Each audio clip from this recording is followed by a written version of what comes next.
ابو اللیث سمرقندی رحمۃ اللہ علیہ اہل علم یا عالم کی 10 خوبیاں بیان کرتے ہیں، 10 صفات بیان کرتے ہیں۔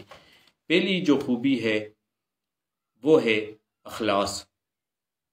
اخلاص کے بغیر علم و عمل بیکار ہے۔ جس عمل میں اخلاص نہیں ہوگا اس عمل کا کوئی ثواب نہیں ہے۔ دوسری جو خوبی بیان کرتے ہیں وہ ہے خوف خدا۔ خوف خدا اخلاص کی بنیاد ہے۔ تیسری جو خوبی بیان کرتے ہیں وہ ہے نصیحت۔ جو علم حاصل کیا اس کو دوسروں تک پہنچانا، دوسروں کو وعظ و نصیحت کرنا، دوسروں کو تاکید کرنا۔ چوتھی جو خوبی بیان کرتے ہیں وہ ہے شفقت، یعنی جو عالم ہے وہ شفقت کا پیکر ہونا چاہیے۔ اس کے جذبات میں محبت، پیار، خلوص کے جو عنصر ہیں وہ بدرجہ اتم موجود ہونا چاہیے۔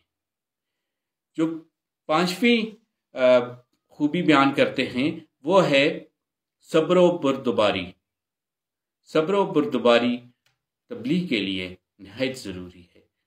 جب اہل علم اپنی بات لوگوں تک پہنچاتے ہیں، معاشرے میں پہنچاتے ہیں، تو ان کے راستے میں مشکلات آ سکتی ہیں، تکلیف دہ باتیں آ سکتی ہیں، تو ایسے میں صبر و بردباری کا مظاہرہ کرنا نہایت ضروری ہے۔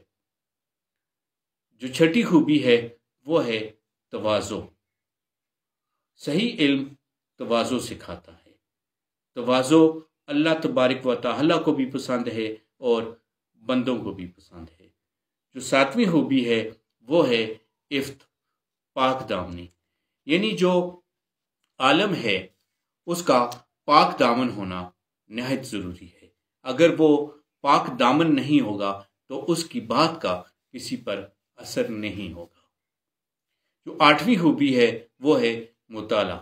مطالعہ عالم کے لیے نہایت ضروری ہے۔ تو عالم کو چاہیے کہ وہ اپنے مطالعے کو وسیع رکھے۔ جو نویں خوبی ہے وہ ہے افادہ، یعنی دوسروں کو فائدہ پہنچانا۔ جو علم حاصل کیا ہے اس سے خود بھی فائدہ حاصل کرے اور دوسروں کو بھی اس سے فائدہ پہنچائے، دوسرے لوگوں کو مسائل بتائے، نصیحت کرے اور کوئی بھی جو مسئلہ ہے اس کو چھپائے نہ۔ جو آخری خوبی ہے، جو 10ویں خوبی ہے وہ ہے کہ سوال کرنے میں شرم نہ محسوس کرے، یعنی اگر اسے کسی بات کا علم نہیں ہے تو وہ اہل علم سے پوچھے۔